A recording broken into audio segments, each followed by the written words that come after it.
Okay, welcome back to the channel. Today I'm going to do a review on this Marlborough Wars Starter Army box set from Warlord Games. As you can see, 1701 to 1714. It's for the black powder range, but the scenarios for this period, like late, that this army could be useful for, so like the late 17th century, the Wars of the Grand Alliance against France and between Britain, Austria, and France. And then for my purposes, I bought this to do a Great Turkish War era army. But it's generic for any European army, so you can paint it any different way because they're all sort of similarly equipped. I got this several months ago during when the pandemic lockdown started, and just never really worked on it much. Just had other stuff I kind of overbought, but I thought I'd do a review today and go over it because I'm probably going to start working on this again soon. So it's a pretty big box. I actually bought a tripod for my phone that I use to film these on, and it's really big. So sorry about the messy hobby room in the background. It's a really big box, and there's a lot of sprues. So it comes with 96, as it says. That's what you get in the box. And comes out to about 4, if you look on the Warlord website, it comes out to about 4 infantry brigades, 1 cavalry detachment, and 3 artillery batteries with the crew, and then mounted officers, banners, all that. And this was about, this was $135 on the Warlord's website, and I think I got mine, I think mine came out to about $140, maybe $145, because I ordered from a retailer in the United States off eBay. So mine was a little more expensive, but I think it's a pretty good deal for a starter army. The only thing, depending on the specific scenario you're trying to do or the army, is you may need more cavalry, because 12 cavalry, 1 unit, not that much, but at any rate, I mean, for a starter army, I think that's probably enough to get going. And 3 artillery pieces, it's nothing to sneeze at, and you get the officers, which is really great. So I will, and you can see off in the corner, I try to get them out of the frame, but I have some of them primed, and at least one fully painted as a test model, so we can take a look at those in a second. But I will get the box open and we can take a look at the inside. Okay, I got the sprues on the table. There's a lot more in the box. I just took out the sprues just to give you guys an idea of what comes in. So this is one of the infantry sprues, really nicely detailed,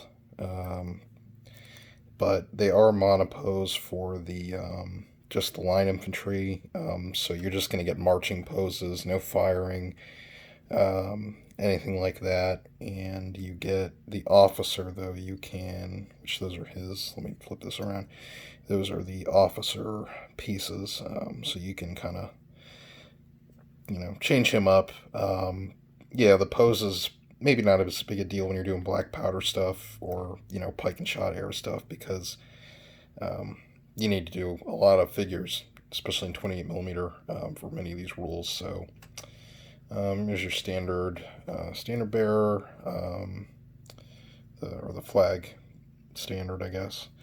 But yeah, and then you've got a few different head options, and there is and then there are also head options for, apologize if you can't see that, there are also head options for those bearskin caps for doing grenadiers, which I don't know that much about in this period, but I am interested in learning more as I research this, because for the Austrian armies of this period, it's actually really hard to find good information, especially on force organization in the different units. So that'll be an interesting project going forward in the next couple months, as I hopefully work on this army more. So anyway, that's the infantry, and then you get these. Sorry about that. And then you also get these little informational things that come in a lot of Warlord products. So this is your Grand Alliance infantry. Tells you what's on the sprue and everything, and then you get some banners. I don't think any of these are Austrian, which is unfortunate for me, but plenty if you're doing one of Marlborough's armies, you know, plenty of banner options there, and I'm sure there's others on the internet, and it gives you some, let me see if that'll focus, it gives you some, oh, there's some Austrians, okay, yep, yeah, it gives you just some different color schemes. It's got the Austrians there and that more gray. Let me see if it'll focus. It's kind of fuzzy. Anyway, yeah, so tells you what to do for painting, or gives you some tips. And then, of course, because it's a you know, you can modify it depending on, it also gives you one for infantry of the Sun King, so the French units, and same thing basically, and then different banners for the French. And then we've got next, just quickly, the cavalry, or the artillery, excuse me, we'll get to cavalry in a second. Yep, there's the artillery, pretty self-explanatory. You get 3 guns in the set, like it says in the box. There's the sprue on the card, and let's see, this is the sprue. So you get the limber, the horse, and yeah, and that's pretty self-explanatory, and then you get the crew. And the horse, I believe, is for the officer, not for the actual... yeah, I guess it has the commanders on this sprue. So...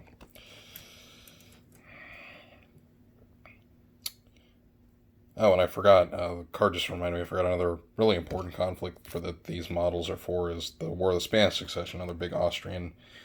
important for Austria and the House of Habsburg, definitely. And then we've also got the cavalry, so same thing, got the French cavalry and their banners, and then the cavalry of the Grand Alliance, and we've got...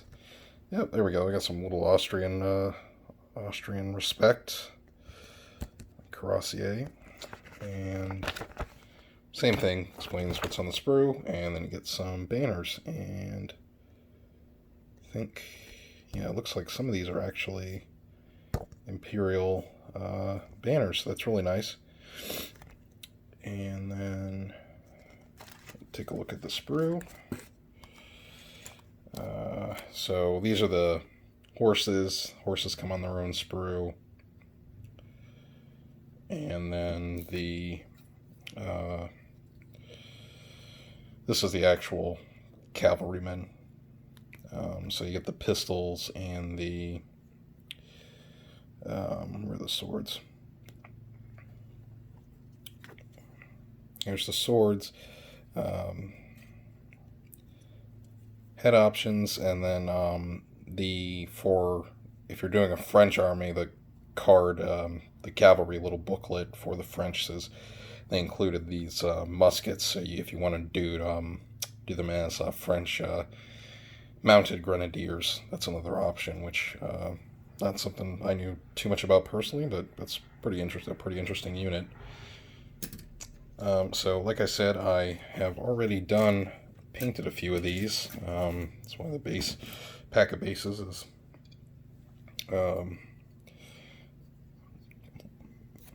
used. don't know why it took me. So get these guys out, and so I prime these in white to do the Austrian off-white kind of gray uniform, which is actually a really challenging color to do. I had to consult some Napoleonics people about how to do it properly. So this is my test model, and this is before I had washes as well. Let me see if I can get it to focus in a bit. Oh, that's not good. Here we go. Yeah, like I said, it's really difficult when you have to prime in white and paint in white. So I think the next probably several of these guys I do, I'll prime them in black probably, or gray, but black maybe just to give a little more shading and let the white will probably go on a little bit easier, and we'll probably get more of that gray color. So got there's the one infantryman, he's painted, and there's the drummer, and then the line infantry are all more or less the same, so I'll just show one of these guys. A few different head options. Some of them have the upturned hat, and some of them you can do the tricorn hat, and maybe there is an important difference in terms of the period. I'm not sure. Like I said, this will be part, painting and part learning experience. And that guy has kind of a slightly different hat as well. All pose more or less the same, like I said.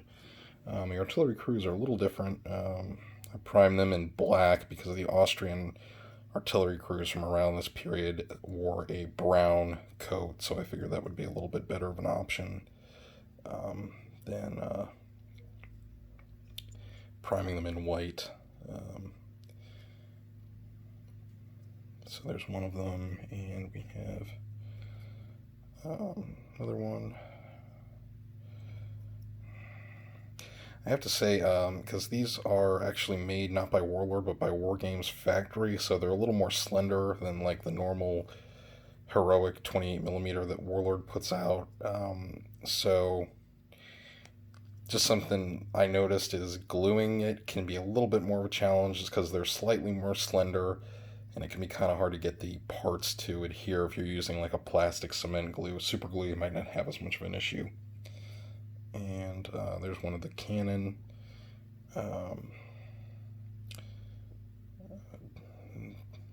Pretty well detailed, I think. Plastic is also kind of feels a little lighter than some of my other plastic models. Might just be my imagination. Anyway, there is the cannon, and then we have another artillery crewman, and yet another artillery crewman. So, and then you also get a bunch of little accessories with the artillery, like the bucket and some of these barrels. So, I guess if you wanted to mount the gun on its own base and have this as like extras, or mount it on a kind of a scenic like diorama type base, you could do that too. This is one of the officers. I had a really difficult time putting this together and mounting the horse onto the base. Like I said, it's just, they're a little more slender than the normal Warlord stuff, 28mm figures, because, like I said, it's done in partnership with someone else according to their website with Wargames Factory. So, the parts are a little more slender, and it's just a little bit more challenging to get stuff to glue together, just because there's less surface to grip. And just with this particular horse model, it was really challenging to get the hooves to stick. That's why it's like kind of at a slight angle, which has really irritated me. So probably just keep him the way he is. I mean, but I don't know. I might just cut it off and then use some green stuff now that I finally have it, to get him on a little bit more. But as it stands, doesn't look too bad. Just there's a slight angle there. Yeah. So, and then I did forget one. Like I said, the officer, you can see if it will focus. The officers, you can pose a little bit. So this was my attempt. I'm not sure what his other hand is doing exactly, but he's got a pistol out and sword, and then that's his officer. So that's the overview, and the other stuff in the box, like I said, is mostly just the extra sprues, repeated sprues. So I really like this deal. I think it's a pretty good value, and the models are really well detailed. I mean, that's really nice, and really nice details. A little bit more challenging to paint. Like I've been saying, it's not quite that heroic scale Warlord does, so they're a little skinnier. But nothing I can't get used to, and certainly nothing anyone else couldn't get used to.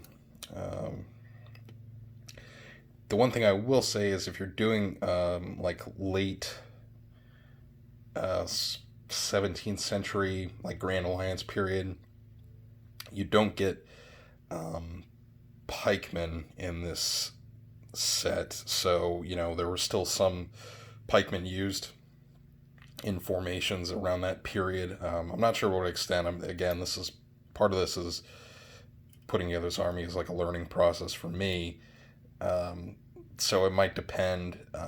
And I think if you were going to use this for like Great Northern War type of scenario, you would probably need some of the pikemen, because I think the Swedes kept pikes in use for until a few decades into the 18th century. But overall, I'd say this is a really great deal. Like I said, I got mine off of eBay, so it was like $140 some with the shipping and all that. But I really have no major complaints about this set. And if you're interested in doing any of those conflicts I discussed, I think it's a good thing to pick up, and just add a few more cavalry units to it going forward, and I think you'd have a decent starting army. And then I think the books you would need to use with these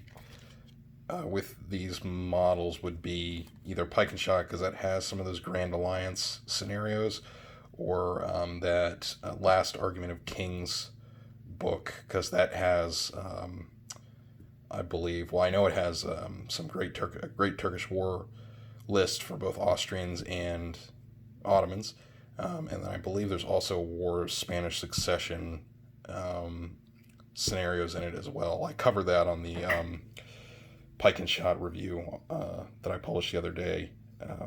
I can't remember off the top of my head, but I mean, you don't have to use those scenarios. It's just an option. And there's also a few other set of rules you could use with these models. There's Beneath the Lily Banners, which is in its I believe it's a second edition now. So that company also made these models, these Sekban. Haven't tried them yet. I'd like to, for doing Ottoman and Habsburg in the future, and some other stuff. But they also make miniatures, great miniatures for this period, and they also have those rules. So you could use those. There's also a set of rules that I've seen on eBay, but they're kind of hard to get a hold of in the United States. You have to get them from the UK. Is Lace Wars, which covers this period. Haven't tried them, but I've seen them around, and I don't know if they're any good. Maybe someone commenting could shed some light on that.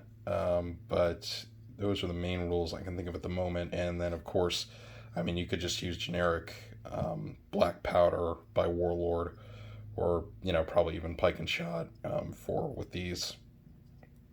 So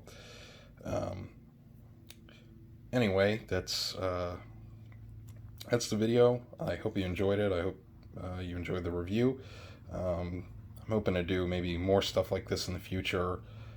Just did this because I had this mostly unused box laying around, so thought I'd cover it. And my future hobby update videos will feature these guys probably as I work on them more, and probably don't prime them white in the future, even though I have to paint them off-white for Austria. But anyway, hope you enjoyed it, and I will talk to you next time.